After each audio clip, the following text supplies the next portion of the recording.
నమస్తే. Welcome to our channel. నేను ప్రియా కౌశిక్. ప్రస్తుతం మనతో పాటు డాక్టర్ రాఘవ సతీష్ శర్మ గారు ఉన్నారు. మాట్లాడదాం. నమస్కారం గురువుగారు. నారసింహుడి బిడ్డ. నరసింహుడి బిడ్డ రాఘవ సతీష్ శర్మ గారు ప్రస్తుతం మనతో పాటు ఉన్నారు. వారితో మాట్లాడదాం. ప్రకాశం జిల్లాలోని ఒంగోలులో కాశీ నాయన ఆశ్రమం ఉంది.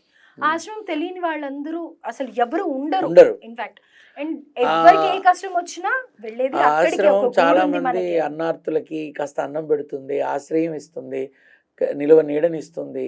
చాలా ఉన్నాయమ్మా దానికి. చాలా ఉన్నాయి. సో ఇప్పుడు ఆ ఆశ్రమంని కూలగొట్టే ప్రయత్నం చేస్తున్నారు. సో ప్రయత్నం కాదమ్మా, చేస్తున్నారు. ఆల్రెడీ స్టార్ట్ అయిపోయింది ఆఫ్ కోర్స్. అయితే ఎంతో మంది మరి ఏమైపోయారు మన హైందవ శంకారం వాళ్ళంతా? దాని గురించి మనం కూడా మాట్లాడుకున్నాం, అవునా? నెక్స్ట్ డే నేను ఆ రోజు అంటే అందరూ ఆశ్చర్యపోయారు, దేనికోసం ఈ హైందవ శంకారావం అని. వాళ్ళ మనోగతాన్ని వాళ్ళ స్వవిషయాలని మాట్లాడారు తప్ప ఇవాళ ఎక్కడికి వెళ్ళిపోయారు వీళ్ళంతా?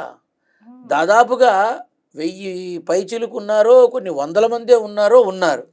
వీళ్ళందరికీ ఆవాసమైనటువంటి ఆ ఆశ్రమాన్ని కూల్చాలని ఎందుకు అనిపించింది? హైందవులేగా, మీరన్నట్టుగా హిందువులేగా, మీరన్నట్టుగా సన్యసత్వం తీసుకున్న వాళ్ళేగా. కొంతమంది కాషాయం కట్టుకున్న వాళ్ళకి రెడ్ కార్పెట్తో ఉంటుంది, మరి ఇక్కడేమో ఇలా ఉంది. మరి మొన్న లక్షల కొద్దీ జనాలు వెళ్ళి పూరించిన హైందవ శంఖారావం ఏదైతే ఉందో వాళ్ళందరికీ ఇది కనిపించలేదా? ఇక్కడికి వచ్చి పాపం నిజంగా నిరాశ్రులైపోయారు అంతా.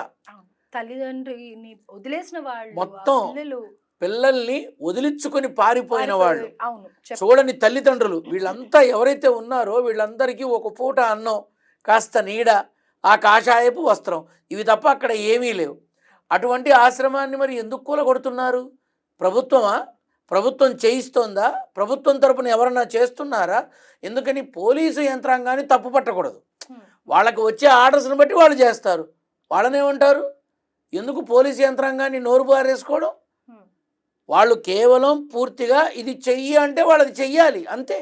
కానీ ఇంకా ఎక్కడ ఏది లేనట్టుగా ఆశ్రమాన్ని కూల్చడం గల అది చాలా పెద్ద స్థలం అని అంటే నాకు తెలిసిన విషయం ఏంటంటే కొన్ని ఎకరాల కొద్దీ స్థలం అని. ఇప్పుడు నేను ఈ హైందవ శంకారావంలో పాల్గొన్న మఠాధిపతులు, పీఠాధిపతులు, స్వామీజీలు, గురువులు, పెద్ద పెద్ద వక్తలు, ప్రసంగకర్తలు ఇంతమంది ఉన్నారు కదా.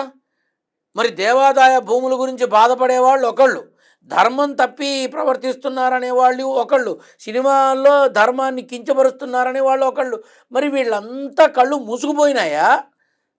అన్ని వందల మందిని రోడ్డుకి ఈడ్చి వాళ్ళ ఆశ్రమాన్ని కూలగొట్టి వాళ్ళని నిరాశ్రయులు చేసి తిండి లేకుండా చేసి ఈ రకమైన చర్యలు పోతుంటే ఇన్ని లక్షల మంది ఏమైపోయారు? ఏం చేస్తున్నారు? ఏం చేసి ఆ ఆశ్రమవాసులు ఏం చేశారు? ఎందుకు వాళ్ళని రోడ్డుకి ఈడ్చారు? ఎందుకు అవన్నీ కూలగొడుతున్నారు? ఏమైపోయింది సనాతన ధర్మం? ఇంత ఎత్తున మాట్లాడారు కదా, మన ధర్మాన్ని మనం కాపాడాలి, మన వ్యవస్థని మనం కాపాడాలి, మన హిందూ సాంప్రదాయాన్ని కాపాడాలి, ఈ విశ్వ హిందూ పరిషత్తు మొత్తం అందరినీ రక్షగా ఉంటుంది. మరి వీళ్ళకి దిక్కేది? అంటే మీకు ఇంకా దీని గురించి ఏమైనా తెలుసా? వాళ్ళందరినీ ఎక్కడన్నా పెట్టడం కానీ ఒక స్థలం ఇప్పటిదాకా ఇది అని చెప్పలేదుట. నరసరావుపేటకి దగ్గరలో ఉన్న వాళ్ళు, నాకు తెలిసిన వాళ్ళు, నేను మామూలుగా అడిగా అసలు ఏంటి అది ఒకసారి కనుక్కోండి అని అంటే, అక్కడికి వెళితే అవన్నీ మొత్తం అంతా కూడా కొన్ని నియమాలకి విరుద్ధంగా ఉన్నాయి, రూల్స్కి వ్యతిరేకంగా ఉన్నాయి. ఇన్నేళ్ల నుంచి ఉన్న ఆశ్రమానికి ఇప్పుడు కొత్తగా అదే ఇప్పుడు ఈ రకంగా ఉన్నాయి కాబట్టి వాటిని తొలగించే క్రమంలో మాత్రం ఉన్నారు. అది కొంత మొదలుపెట్టారు, కొంతమంది ఆగారు, కొన్ని జరుగుతున్నాయి. మరి వాళ్ళు మాత్రం ఇప్పుడు వేరే ఆవాసం చూసుకోక తప్పదు, ఇంకో చోటకి వెళ్ళక తప్పదు, మాట్లాడుకుంటున్నారు అట్లాగా. మరి ఇది ముందుకు వెళుతుందా, మొత్తం నేలమట్టం చేసేస్తుందా, లేదు ఎవరన్నా కాస్త అడ్డుపడి ఆపుతారా అనే మీమాంసలో అక్కడ ఉన్నారు గురువుగారు అని నాకు విషయం తెలిసింది. నేను ఒక్కటి అడుగుతున్నా, ఆ రోజు సభలో అందరు అన్నారు కదా, మన దేవాలయంకి ఇన్ని భూములు, మన దేవస్థానానికి ఇన్ని ఎకరాలు ఉన్నాయన్నారు కదా, అక్కడే వీళ్ళకి ఆవాసం ఏర్పాటు చేయొచ్చుగా, అక్కడికి తీసుకెళ్ళి పెట్టుకోవచ్చుగా. శంషాబాద్ ఊరి చివర వందల ఎకరాలు పెట్టి ఓ బీభత్సమైన కట్టడాలు కట్టి చేసి చచ్చేదేముంది? వీళ్ళందరినీ తీసుకెళ్ళి ఆవాసం ఇచ్చి వాళ్ళకింత అన్నం పెట్టచ్చుగా. బరువైపోయారు అని తల్లిదండ్రులు వదిలేసిపోయారుగా. మరి వాళ్ళందరూ పట్టించుకోనప్పుడు మీరు దైవస్వరూపులు కదా, మీ ఆశీర్వచనమే ఎంతో విలువైంది కదా, మరి వచ్చి తీసుకొని వెళ్ళి మీ దగ్గర పెట్టుకోవచ్చు కదా. వాళ్ళు కాషాయమేగా, మీరు కాషాయమేగా, మీరు హైందవం వాళ్ళు హైందవం. ఏమైపోయింది? మొబైల్ ఫోన్స్తో పోల్చడమో, ధర్మం తప్పిందని మనుషుల మీద బురద చల్లడమో కాదు.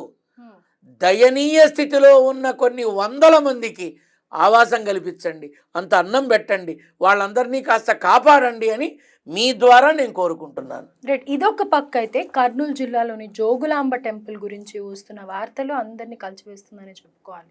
ఎందుకంటే కనుక అక్కడ ప్రధాన అర్చకుడుగా పనిచేస్తున్న అతను డబ్బులు మళ్ళీ కానీ లేకపోతే వివిఐపి దర్శనాలకి కేటాయించడం కానీ అక్కడ ఇంకా అనేక కార్యక్రమాలు చాలా జరుగుతున్నాయి. ఆగమ శాస్త్రానికి విరుద్ధంగా అమ్మవారిది అది అసలు యాక్చువల్గా ప్రఖ్యాతమైనటువంటి శక్తిపీఠం జోగులాంబ. శక్తిపీఠం నమ్మకంగా పిల్లలు లేని వాళ్ళందరూ కూడా వెళ్ళి పూజలు చేసేసి వస్తూ ఉంటారు. అవునా? అంటే కామాఖ్య ఈ మధ్యన తెలిసేమో కానీ ఎంతో మంది పిల్లలు కలగడం గురించి కానీ ఆ అమ్మవారి ఆశీర్వాదం, వాళ్ళు పెళ్లి చేసుకున్న వాళ్ళు ప్రత్యేకంగా వాళ్ళ సంసారం మంచిగా ఉండాలి, ఏ గొడవలు లేకుండా ఉండాలి అంటే అమ్మవారిని దర్శించుకొని వచ్చేవాళ్ళు, పైగా దగ్గరగా ఉండే మాట చెప్పన. జోగులాంబ శక్తిపీఠమే, కామాఖ్య శక్తిపీఠమే.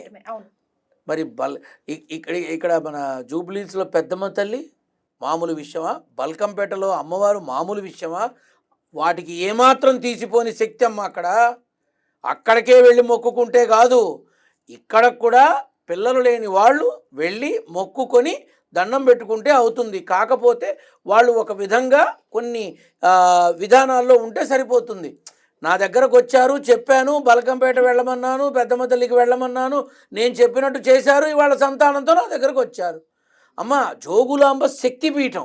అటువంటి పీఠంలో ధర్మ విరుద్ధమైన విధానంలో అధర్మపరమైన పనులు చేస్తూ ఆ ఆనంద శర్మ అనే అతను తద్వారా లాభపడి పొందినటువంటి అన్నీ కూడా ఇవాళ లాక్కున్నంత మాత్రాన చేసిన తప్పులు పోతాయా?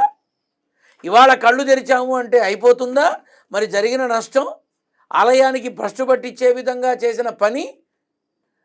ఇప్పుడు ఇంటి దొంగని ఈశ్వరుడు కూడా పట్టుకోలేడు అంటారు, సామెత ఉండనే ఉంది.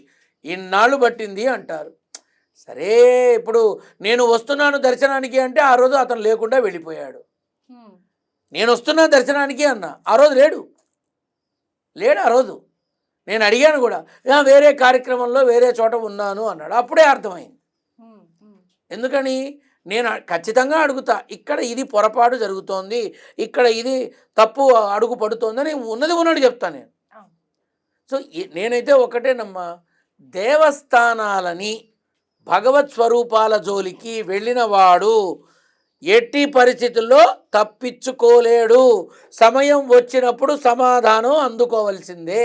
అంటే ఇప్పుడు ప్రజెంట్ సొసైటీలో ఏమైపోయిందంటే గనక ఒక బిజినెస్ చేసేవాడు ఎంతైతే సంపాదిస్తున్నాడో, ఒక సాఫ్ట్వేర్ ఉద్యోగి ఎంతైతే సంపాదిస్తున్నాడో, బ్రాహ్మణులు కూడా అంతే సంపాదిస్తున్నారు. జనాల్ని దోచుకొని తింటున్నారు, అనేకమైన తప్పు మార్గాల్లో వీళ్ళని డైవర్ట్ చేస్తున్నారు. వీళ్ళ వల్లనే సగం ఇబ్బంది కలుగుతోంది సామాన్య ప్రజలకి అని అంటున్న తరుణంలో ఒక శక్తిపీఠంలోనే ఇలా జరిగితే ఇంకా అనేక మంది కూడా గుళ్ళ పేర్ల మీద డబ్బులు తీసుకుంటూ ఉన్నారు. అలాగే అవసరం లేని పెద్ద పెద్ద పూజలు చెప్తూ ఉన్నారు. మరి నమ్మకం కోల్పోతున్నారు కదా. క్రిస్టియానిటీ పెరుగుతోంది అని అంటే కనుక ఎందుకు పెరగదు? వేరే మతాల్లోకి మారుతున్నారు అంటే కనుక ఎందుకు మారరు? మరి దీని అంతటికి కారణమైన ఇలాంటి వాళ్ళకి ఎలాంటి శిక్ష పడాలి అని అంటారు? నేనైతే ఒకటే చెప్తున్నానమ్మా, సాటి మనిషి భయం, పిరికితనం, ఆర్ద్రత, ఆదుర్ద, అనిశ్చితి ఇట్లాంటి వాటన్నిటినీ సొమ్ము చేసుకునే ప్రయత్నంలో ఉంటారు తప్ప ఒక ధైర్యం, ఒక మనోబలం, ఒక అండ ఉండాలని అనుకోరు. నేను బ్రాహ్మణైతే ఏంటి, వైష్ణవ, వైఖానస, వైదిక, సాంప్రదాయ, ఆగమ, శాస్త్ర పండిత బ్రాహ్మణులందరిలో కూడా ఇలాంటి చీడ పురుగులు ఉన్నారు. ఉన్నది ఉన్నట్టే చెప్తున్నా, ఉన్నారు. అవతల వాళ్ళని ఎంతగా సొమ్ము చేసుకోవాలి అని ఆలోచనలో బ్రతికేవాళ్ళు ఉన్నారు. ఇచ్చింది తీసుకుందాంలే అని అనుకునే మంచి మనసున్న వాళ్ళు ఉన్నారు. ఆ ఇచ్చింది కూడా పళ్ళల్లో చూసి దానికి తగ్గట్టుగా రియాక్ట్ అయ్యే వాళ్ళు కూడా ఉన్నారు. అమ్మ అవసరం లేకపోయినా చేయిస్తారు యజ్ఞాలు, అవసరం లేకపోయినా చేస్తారు హోమాలు. అవతల వాడు బాగా డబ్బున్న వాడైతే శుభ్రంగా క్షవరం చేసే విధంగా అన్నీ చేస్తారు కొంతమంది. ఇది నిజం. అయితే మరి అంటూ ఉంటారు కదా, కర్మ ఎవరిని వదలదని. మరి మీరు నిత్యం దేవుడి దగ్గరే, దేవుడి ముందరే, దేవుడితో సమానంగా భావిస్తూ ఉంటాం ప్రతి ఒక్కళ్ళం కూడా. అంత మాత్రాన వాళ్ళు ఆనందంగా సో ఉంటారా? అలాంటి మీరే మరి మాకు చెప్పేది ఒకటి, మీరు చేసేది ఒకటి ఎందుకు అవుతోంది? ఇప్పుడు అదే చెప్తున్నానమ్మా, ఈరోజు వాడు సంపాదించవచ్చు గాక, కానీ ఆ సంపాదన వృధానగానే పోతుంది. అది మీకు తెలిసి కూడా ఎందుకు ఖచ్చితంగా చేస్తున్నారు? నేను అదే అంటున్నానమ్మా. ఈ మా దీనిలో చాలామంది పరిష్కారం ఉంది, దీనికి పర్యవసానం ఉంది, ఎగ్జాక్ట్లీ అదే దీనికి పాయింట్ ఇంకోటి ఉంది అనుకుంటున్నాను నేను. అని ఆ ప్రకారంగా వెళుతున్నారు తప్ప అసలు అది ఎంతవరకు నిజమని అనుకోవట్లా. అయితే ఇప్పుడు మమ్మల్ని ఏదన్నా ఒక గ్రహం బాలేదు, శని గ్రహానికి ఈ దానం ఇవ్వండి, లేకపోతే ఇంకో దానికి బుధ గ్రహానికి ఈ దానం ఇవ్వండి అని దానాలు తీసుకుంటూ ఉంటారు. నా ప్రశ్న కంప్లీట్ చేయండి. దానాలు తీసుకుంటూ ఉంటారు కదా, తీసుకున్న దానికి ప్రాయశ్చిత్తంగా మీరు కొన్ని వందల వేల జపాలు ఏదో చేసుకుంటే మీకు ఆ మా నుంచి వచ్చే ఏదైతే నెగటివ్ ఉంటుందో అది రాకుండా పోతుంది అని అంటారు కదా. మరి దీనికి కూడా మీరు ఇలా దోచుకున్న తర్వాత అలాంటి జపాలు ఏమైనా ఉన్నాయా? మీరు అనుకో మీరు ఇన్ ద సెన్స్ నేను మిమ్మల్ని అని పర్టికులర్ గా అనట్లేదు, ఎందుకంటే నేను అది కాదు. మొత్తం అందరూ కూడా మీరు ఎలాంటి వారో మాకు తెలుసు కాబట్టి మీరు ఇక్కడ కూర్చొని ఒక స్టూడియోలో మీరు మాట్లాడుతూ ఉన్నారు. కనీసం మీ దగ్గరికి వచ్చిన వాళ్ళ దగ్గర నుంచి మీరు డబ్బులు కూడా ఆశించారు, అది వేరే విషయం, అది పక్కన పెడదాం. రైట్. అయితే మరి దీనికి సంబంధించి కూడా మీకు అలా ప్రాయశ్చిత్తంగా ఏమన్నా ఉన్నాయా? అందుకే ఇంత విచ్చలవిడిగా జనాల్ని దోచుకొని తింటున్నారు. చేస్తారమ్మా ప్రాయశ్చిత్తంగా. మరి అవి పని చేస్తాయా? నేను అదే చెప్తున్నా, అలా అనుకుంటే పొరపాటే అమ్మా. నా దగ్గర కొన్ని ఈ రాసులు గ్రహాలు పోతున్నాయి కదా, విను, రాసులు గ్రహాలు నక్షత్రాల గురించి నేను మాట్లాడను, నేను నమ్మను, నేను అటువైపు చూడను. నా దగ్గర ఏ రకమైన వివరాలు లేకుండా, ఏ రకమైన కాగితాలు లేకుండా, ఏ రకమైన చక్రాలు లేకుండానే ఎంతోమందికి కొన్ని సంవత్సరాలుగా సేవ చేస్తున్నా. మీ మాధ్యమాల ద్వారా బయట తెలిసింది కాబట్టి 10 మందికి చేసేది 100 మందికి చేస్తున్నా, అంతే తేడా. కానీ నువ్వన్నట్టుగా పరిష్కార మార్గం ఉంటుంది, కానీ ఏ సమస్యకి ఏ భగవత్ స్వరూపాన్ని పట్టుకుంటే పరిష్కారం వస్తుందో చెప్తా, అంతవరకే తప్ప గ్రహాలకి రాసులకి నా ప్రాణం పోయినా చెప్పను. మీరు కాదు, అదే చెప్తున్నా. చాలా మంది ఏం చేస్తున్నారు, నువ్వు ఈ గ్రహానికి చెయ్యి, నువ్వు ఆ రాశికి చెయ్యి, నువ్వు ఈ పూజ చెయ్యి, ఆ పూజ చెయ్యి. ఒకవేళ రాలేదే అనుకో, ఎవరో కాదు నా దగ్గరికే వచ్చి, నేను మా ఇంటి దగ్గర గుడి దగ్గర అయ్యగారికి చూపించానండి అంటే, అర్చకులు వాళ్ళ అయ్యగారు అంటారు, వెళ్ళామండి వాళ్ళు అడిగితే కనుక ఇది చేయమన్నారండి అని చెప్పి చేసామండి, సంవత్సరమైనా ఫలితం లేదండి అన్నారు. వెళ్ళి ఆయన్నే అడుగు అన్నా. అప్పుడు ఆ మనిషి చెప్పిన సమాధానం ఏంటో తెలుసా? నీ పేరు, నీ ఊరు, నీ అడ్రస్సు, నక్షత్రం, రాశి, గ్రహం, టైము, ప్లేసు అన్నీ నువ్వే చెప్పావు. నువ్వు చెప్పిన వాటి ప్రకారం నేను చెప్పా, నువ్వు చెప్పినట్టుగా చెప్పిన దాన్ని బట్టి ఏం చేస్తే బాగుంటుందో చెప్పా, నేను చేశా. ఇప్పుడు అవ్వలేదు, నీ కర్మ, నేనేం చేస్తా?